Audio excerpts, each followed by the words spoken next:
Since it's 2025, I will be giving you a ranking of my excitement for the Marvel projects coming up in the year. And there is one other movie that I did want to add on to the list, but you'll see that when it comes up. So coming in at number 10 is Eyes of Wakanda. My least anticipated project coming up this year is Eyes of Wakanda. Probably just because it's a mini-series, it won't end up tying into much. And it looks like it will just be a lot more of the what-if style of animation. And it'll be about characters that will not tie much into the MCU.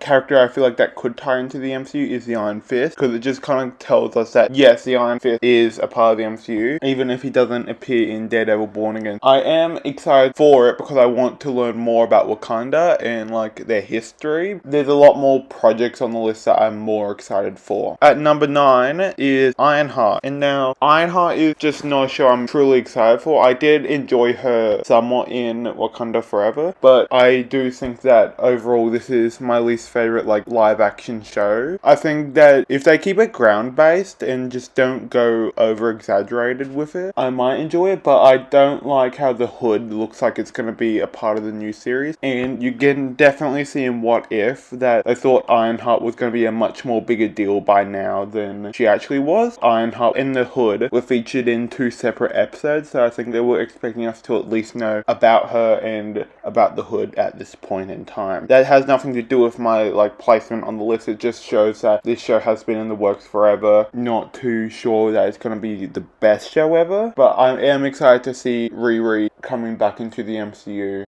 Captain America Brave New World, and I'm worried that the reshoots might make the movie a bit messy, and Red Hulk has been basically the whole advertising for the movie. It feels like the movie wants us to know that there is a Hulk in the movie instead of trying to focus on Sam Wilson, and that's probably one of the reasons why I'm not amazed for the movie, and I am a bit wary about it. I don't know if I'm going to see it. The tickets have come on sale now, but who knows what it'll be like. Like, they're saying they're going for a Winter Soldier. Overall, it does look a lot more high stakes than anything else I've seen from a Captain America movie, apart from Civil War. Like, a lot of the trailers should have been doing a lot more stuff with showing how Sam Wilson is dealing with the Captain America position, what has been happening since Falcon the Winter Soldier, and showing him being a mentor to who I'm calling the new Falcon. Like, I feel like the trailer just doesn't have full hope in that Captain America can sell the movie on his own, that they needed to always have Red Hulk in the trailer. Which, Red Hulk looks amazing, but I'm just overall not excited for Red Hulk because of Harrison Ford playing him.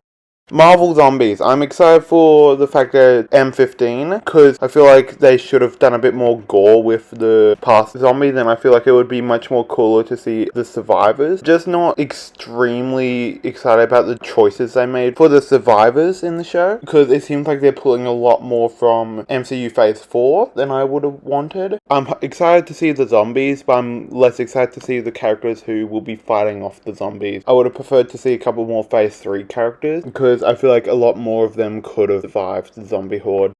Your Friendly Neighborhood Spider-Man, and overall it's just here because I don't love the look of the animation. I like the comic books, but they're using 3D models of characters. Like, it looks like a 3D show when you look at the characters, but like they're going for a 2D aesthetic. I'm also not jazzed about a couple of the designs of the characters. The whole idea of that it's a bigger world, but they never show us Peter's characters. And I feel like the show will have a lot more superhero characters than what a Spider-Man show should have to me. Like, it should be focusing on his regular daily life instead of him being a gigantic superhero. And I do like the idea of Norman Osborn taking him under his wing, but it's very predictable to see where the conflict will start in the series when you find out that Norman Osborn is the Green Goblin.